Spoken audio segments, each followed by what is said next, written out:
The time is currently 12 minutes after 7 o'clock, and I'm going to answer your questions and give you advice.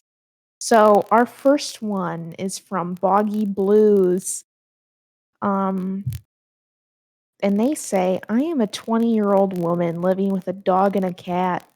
They get along rather well, so long as they keep their distance from each other. However, recently, my cat has been sleeping on my beanbag, and my dog, as a means to get down from my bed, will jump off the bed and body slam my cat on her way to the floor. This has caused some tension to build up between the two, and I'm not quite sure how I can get between it. If things don't get back to how they used to, I'm sure my cat will put an end to the drop ins, if you get my gist. Please help. I love Jigsaw Radio and don't know who else to turn to. Thank you. Okay. So, first of all, I think you're. Okay, this is I think your cat and your dog should get married. They should try being married first so they can learn compromise. I think if you arrange a marriage for them, they will really find the good in each other and can look past their anatomical differences. Also, financing a wedding for them will help them both feel individually supported by you. Um, cause really that's what both cats and dogs want. It's okay for them to wanna see financial support from you. Okay, okay, but if that doesn't work, I suggest getting a new dog with the power to jump on or off your bed by itself. Personally, when I custom build new dogs, I try and give it a loadout that fits any environment and play style. Even with the build that you currently have, you could try to get leg extension or you could try replacing the thrust, but replacing the thrust on a dog is so expensive. Sometimes it's easier to just, get a new one. Of course, your cat is if your cat is still attacking, I would suggest replacing the cat as well and starting from scratch, replacing the cat and the dog.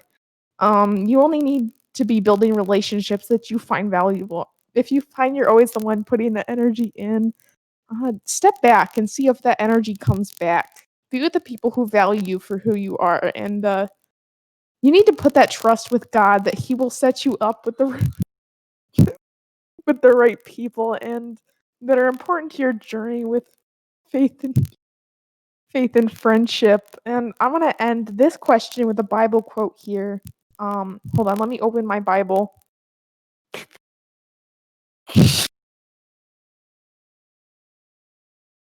Okay,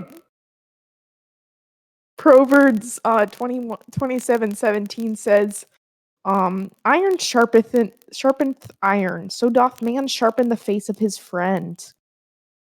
All right, that's it for that question. I have another question here. From an from another listener.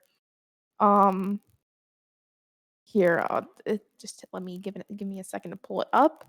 Okay, fan problem. Dear Vanchis, how do I get a piggy out of a Pemmy? I know they are in there, but when I placed one on the train tracks, the piggy must have hitches a ride before I could run back to the tracks. Please suggest any alternative methods to attempt to find piggy inside. Thank you. Uh, okay, I want to tell you something. You obviously have the right idea starting here, but the train tracks can be difficult for beginners to this stuff. For listeners who aren't in on this, okay, this is a pretty big thing. This is Abraham Lincoln's secret. He does not want you to know about this kind of thing, dear listener. And Lincoln's agents know that. Lincoln's agents know that, and you know that. But really, I'm honored you think I'm reputable enough on this topic to ask this kind of question. So, some background on this: the piggy that's inside the pennies actually runs on a wheel behind all the copper, and inside the penny, there's a pig running the wheel.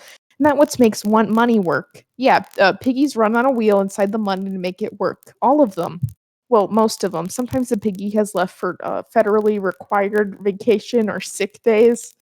That why money doesn't work sometimes when you go and put it in vending machine for a Dr. Pepper or bag of peanuts.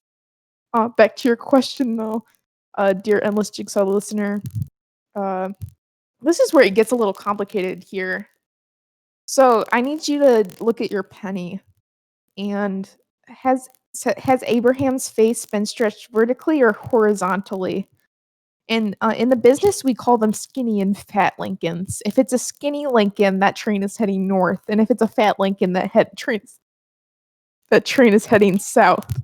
If your Lincoln is slanting, or if you have an oblique Lincoln, legally you have to hand it over to the National Park Service.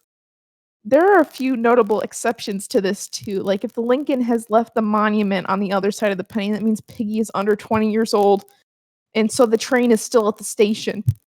Additionally, if the penny is from earlier than World War II, it likely has its Piggy replaced several times. It's easier to open, but fragile. So I do not suggest it. I do not suggest the train track method. Speaking of World War II, pennies produced in World War II are worthless and they can only be exchanged for money or supplies on eBay. I hope this helped. Good luck. And we have a last letter here um, from another fan. Uh, they have a problem too.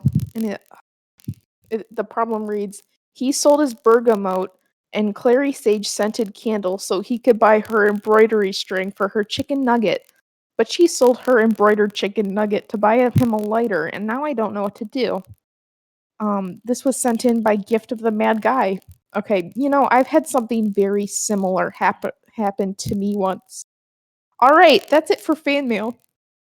Thank you so much for sending it in. Looking forwards to our batch next show. All right, and we're gonna continue with our songs here. With yeah, let's make it more fun. I know we discussed some heavy topics during our fan mail together, so let's bring the mood back up.